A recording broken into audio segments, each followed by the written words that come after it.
The iPhone 17 Pro lineup is in such an interesting place this year, with the release of the iPhone Air being the slim and stylish model, and the iPhone 17 base model being the default choice for most people. The Pro lineup was really able to delve deeper into that Pro moniker. And so Apple made the Pro phones thicker with substantially larger batteries. They increased the RAM to 12 gigabytes, up from 8 gigabytes of the previous 16 Pro series. And there are even more changes that were made in the name of being a Pro phone. And we'll get into them. Throughout this review, I want you to keep one question in mind. Do the upgrades on the iPhone 17 Pro make it a worthwhile purchase over the base model? Let's get into it. The iPhone 17 dropped titanium for aluminum, which didn't go over as smoothly with people as Apple had hoped, but their justification was the inclusion of a first ever vapor chamber in an iPhone. And so aluminum would do a better job at dissipating heat, which would lead to better sustained performance in scenarios like gaming. So I took full advantage of the A19 Pro chip and the 12 gigabytes of RAM to do a ton of multitasking. I noticed the increased performance the most when I was doing a bit of gaming for testing. I was able to run games like Fortnite at 120 FPS locked in the medium preset. And on my heaviest days, where I use things like Google Maps, CarPlay, long FaceTime calls, and shot video, I only noticed it get mildly warm, and that's mostly when I was plugged in and on FaceTime and doing the multitasking like I had mentioned. Nothing uncomfortable, just noticeably a little warm, but a lot better than the previous 16 and previous iPhones that would turn into the sun in the palm of my hand. This is actually a huge benefit over the previous 16 Pro series. The ability for your iPhone to stay cooler means your games and apps will run smoother for longer periods of time, and the screen will stay brighter, and you won't feel like it's burning in your hands. And in the long term, this means that your chip and battery will run healthier and longer, which for people like myself who don't want to upgrade their phone on a yearly basis, this means our phones will last a lot longer. Speaking of the battery, it's been phenomenal. I've gotten to the end of the day with at least 30% or more, and on lighter days, this could easily be a day and a half phone for me. That longer battery life is also coupled with 40-watt peak charging, which means that these phones can go from empty to full in about an hour and a half, and for the Pro Max phone, about an hour 45 to 2 hours. But I would definitely take that with a huge asterisk.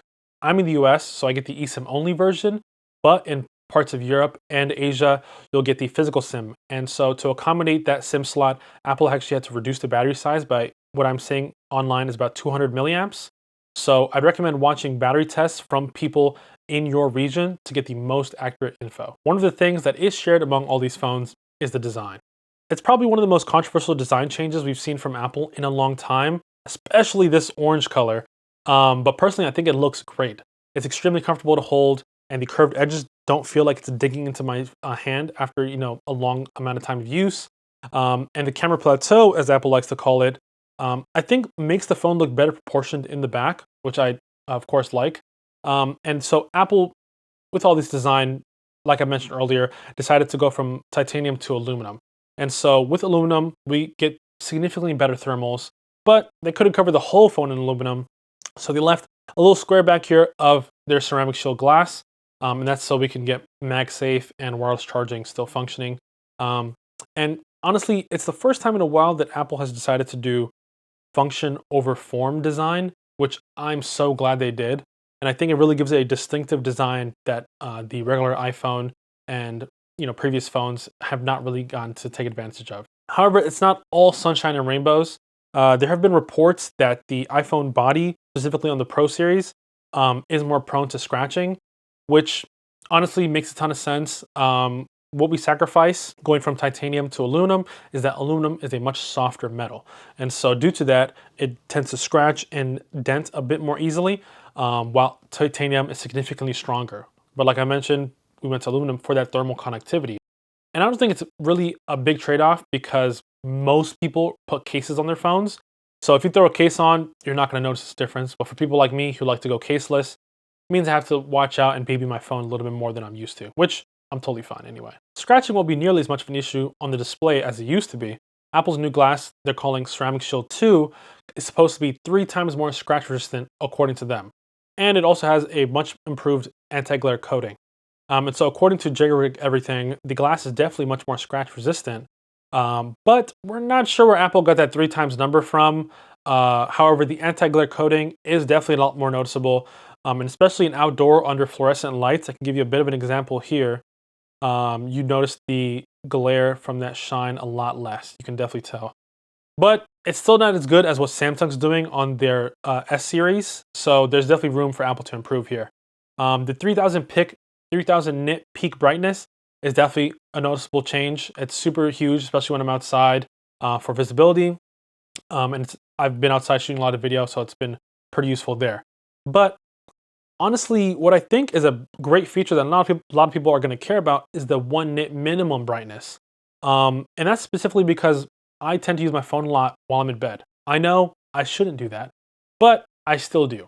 And so being able to turn my brightness really low so that every time I get a notification or look at a white screen, I'm not being flashbanged is very nice to have.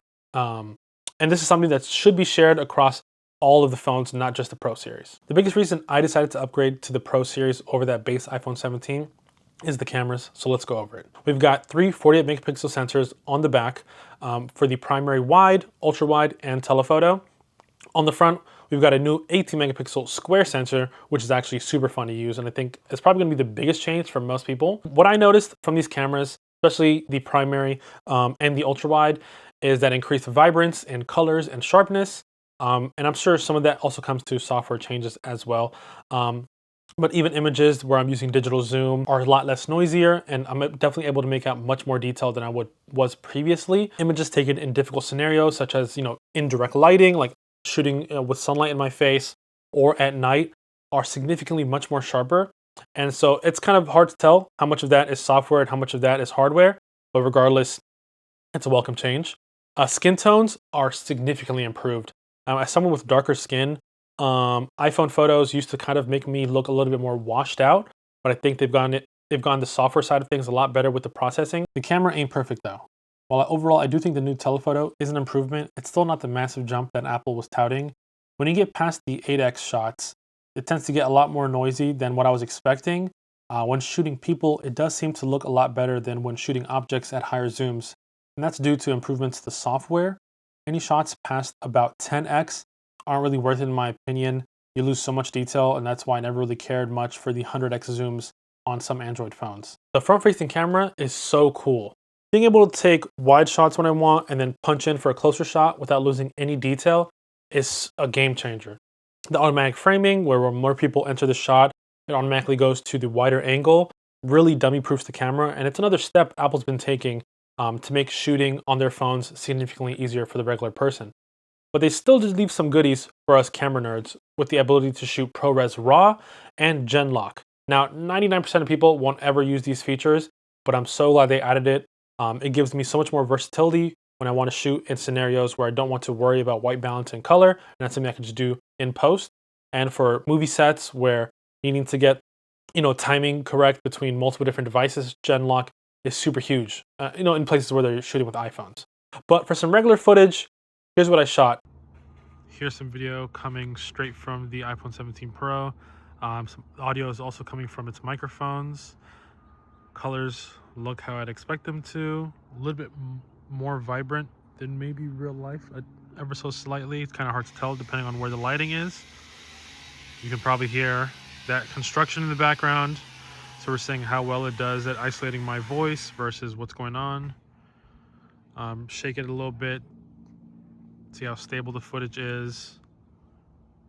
Overall, looks pretty great. I mean, video is what the iPhones excel at the most. So it seems Apple really made some huge upgrades to this Pro phone over the previous generations.